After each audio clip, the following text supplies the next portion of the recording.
One bad lease clause, one missed deadline on a security deposit, one skipped step in tenant screening. Any one of these can cost a Dallas-Fort Worth landlord thousands of dollars, and most owners don't find out until they're already in trouble.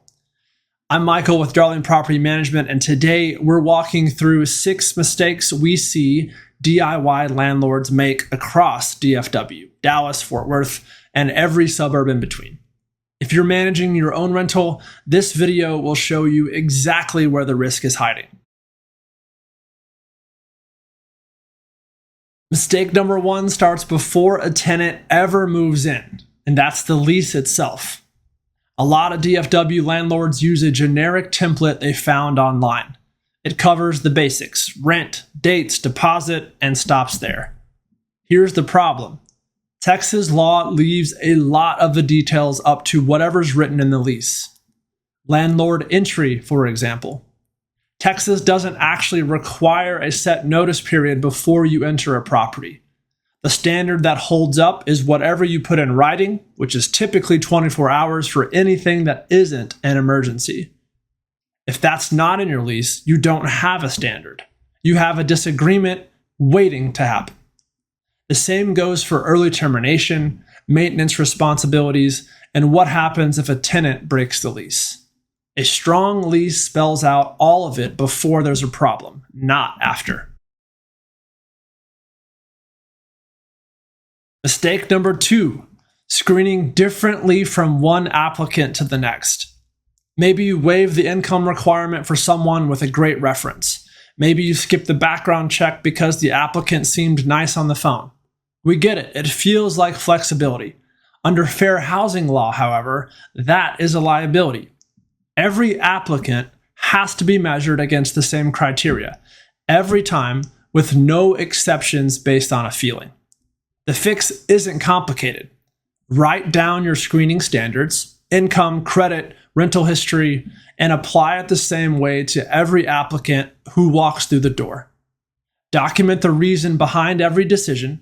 That paper trail is what protects you if a denied applicant ever questions the outcome.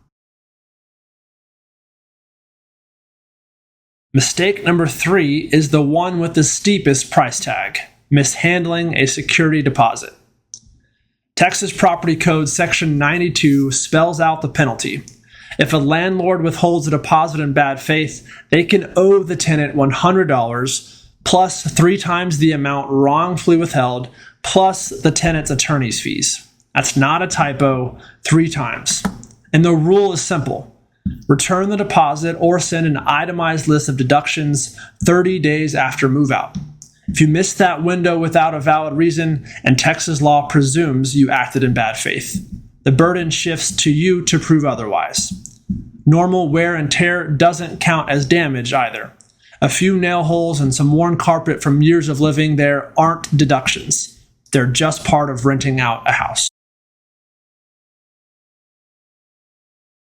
Mistake number 4, putting off repairs.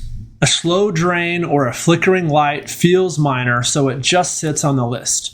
Then it turns into a bigger repair, a frustrated tenant, and sometimes a habitability complaint, especially with anything tied to heat or air conditioning in a Texas summer.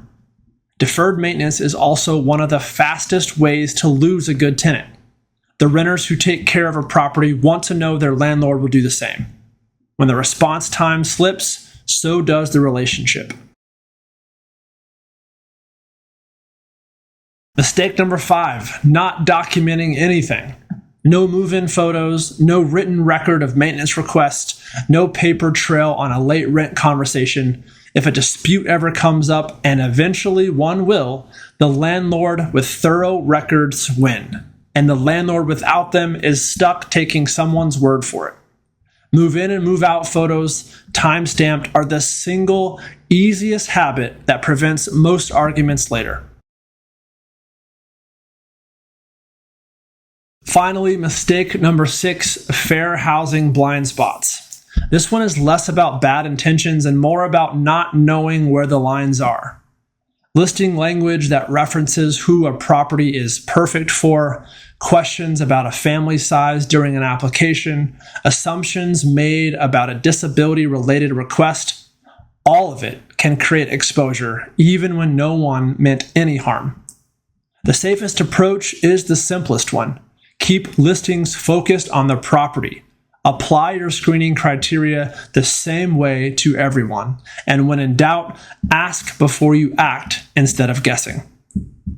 Every one of these mistakes is avoidable, and every one of them is something we handle for the owners we work with every day. If you own a rental property in DFW and you'd rather not find out about these the hard way, we'd love to help. Click the link in the description for a free rental analysis. No obligation, no pressure. We'll walk you through exactly where your property stands today. And if this video was helpful, hit subscribe. We put out new content every week to help North Texas landlords protect what they've built. Thank you for watching. We'll see you next week.